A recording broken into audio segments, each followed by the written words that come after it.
Hey guys, तो WWE में हमें कई अनबिलीवेबल मैचेस देखने को मिलती है, जिसमें से एक है रॉयल रंबल मैच। इस मैच के दौरान कई सुपरस्टार एक दूसरे के अगेंस्ट लड़ रहे होते हैं। फैंस भी काफी ज्यादा एंजॉय करते हैं इस मैच में। हालांकि रॉयल रंबल मैच ज्यादा एक्सट्रीम नहीं होता, लेकिन रेसलर को खतरा यहाँ भी होता है, खास तौर पर जब रेसलर को एलिमिनेट करके रिंग के बाहर किया जाता है। इसके दौरान रेसलर कई बार बुरे तरीके से उन्हें इंजरीज हो जाते हैं। तो गाइज, इस वीडियो में हम जानने वाले हैं WWE के 5 रेसलर के बारे में जो रॉयल रंबल के मैच के दौरान बुरी तरीके से चोटिल हुए। तो विदाउट वेस्टिंग टाइम चलो वीडियो स्टार्ट करते हैं। Number 1, John Cena. गाइज, ये बात है जब 2004 के रॉयल रंबल में जब जॉन सीना के साथ 4 रेसलर मिलकर बिग शो को एलिमिनेट करने की कोशिश कर रहे थे। 5 रेसलर ने बिग शो को एलिमिनेट करने के लिए अपना पूरा दम लगाया था, लेकिन बिग शो को कोई एलिमिनेट नहीं कर पाए। मैच के दौरान मोमेंट्स पर बिग शो ने अपनी ताकत के दम पर जॉन सीना को एलिमिनेट किया, लेकिन जॉन सीना की लैंडिंग यहाँ काफी खराब हुई। उनका लेफ्ट पैर बहुत ही बुरे तरीके से मुड़ गया था, जिस वजह से उनके घुटने में MCL इंजरीज भी हो गई थी, जहाँ जॉन सीना का पैर टूटते बचा था। लेकिन इस चोट के लगने के बाद 5 दिन बाद ही स्मैकडाउन के एपिसोड में जॉन सीना ने फाइट किए और अपने घुटने पर ब्रेस लगा, और यही बात हमारे जॉन सीना को 16 टाइम वर्ल्ड हेवीवेट चैंपियन बनने का खिताब दिया।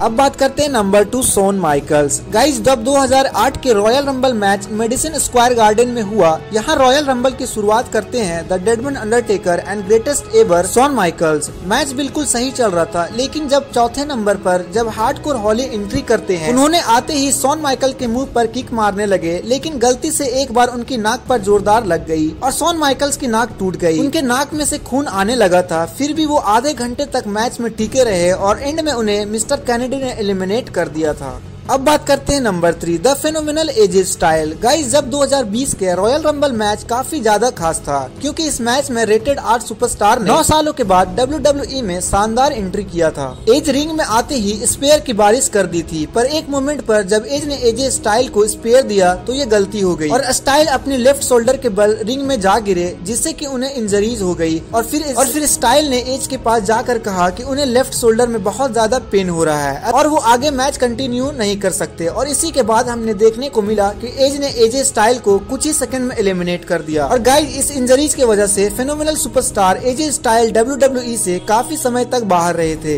अब बात करते हैं नंबर 4, क्रिस्टोफर गोविंस की। तो गाइस, जब साल 2003 का रॉयल रंबल मैच हुई थी, उस मैच में जब 3 नंबर पर क्रिस्टोफर गोविंस की एज और रे मिस्टीरियो के एक साथ एलिमिनेट करने की कोशिश कर रहे थे, पर वो ऐसा करने में नाकामयाब हो जाते हैं। और फिर एज और रे मिस्टीरियो दोनों मिलकर क्रिस्टोफर को एक साथ डबल ड्रॉप देने जाते हैं, पर उस मूव के दौरान एज का लैंडिंग लेट होती है और सीधा क्रिस्टोफर के मुंह पर गिरते हैं, जिससे उनके सर के अंदरूनी चोट लग जाती है। और कुछ समय बाद ही रे मिस्टीरियो उनके मैच से एलिमिनेट कर देते हैं, और इसी कारण से उन्हें कुछ समय के बाद ही प्रो रेसलिंग के वजह से रिटायरमेंट लेनी पड़ गई, यानी कि क्रिस्टोफर को उनके सर में इस मैच के दौरान चोट लगने की वजह से उनका कैरियर खत्म हो गया था। अब बात करते हैं नंबर 5, CM पंक। साल 2014 का रॉयल रंबल मैच CM के लिए WWE में लास्ट मैच था। उस समय उनके बैक स्टेजेस में काफी ज्यादा WWE मैनेजमेंट से इशू चल रहे थे, और साथ ही साथ वो एक स्किन इन्फेक्शन डिजीज से भी जूझ रहे थे। गाइस, इस मैच की शुरुआत तो अच्छे तरीके से हुआ, लेकिन जब कॉफी किंगस्टन ने आकर CM पंक को एक क्लोज लाइन मारी तो पंक को चक्कर आने लगे। ये बात उन्होंने बाद में एक इंटरव्यू में बताई थी। फिर भी बेस्ट इन द वर्ल्ड ने 40 मिनट तक मैच कंटिन्यू रखा, जिसके बाद केन ने उन्हें एलिमिनेट करके अनाउंस टेबल पर एक जोरदार चॉक स्लैम दे मारा। तो गाइस, यहाँ देख सकते हैं कि मतलब एक तो पहले से वो चोटिल और बीमार, और ऊपर से उनके साथ इमोशनल अत्याचार। तो गाइज, ये थे WWE के 5 रेसलर जिन्हें रॉयल रंबल मैचेस के दौरान काफी ज्यादा गहरी इंजरीज हुई और उन्हें रिटायरमेंट लेना पड़ा। तो गाइज, इसी तरीके के वीडियोस पाने के लिए हमारे इस चैनल को लाइक, शेयर, सब्सक्राइब करना ना भूलें।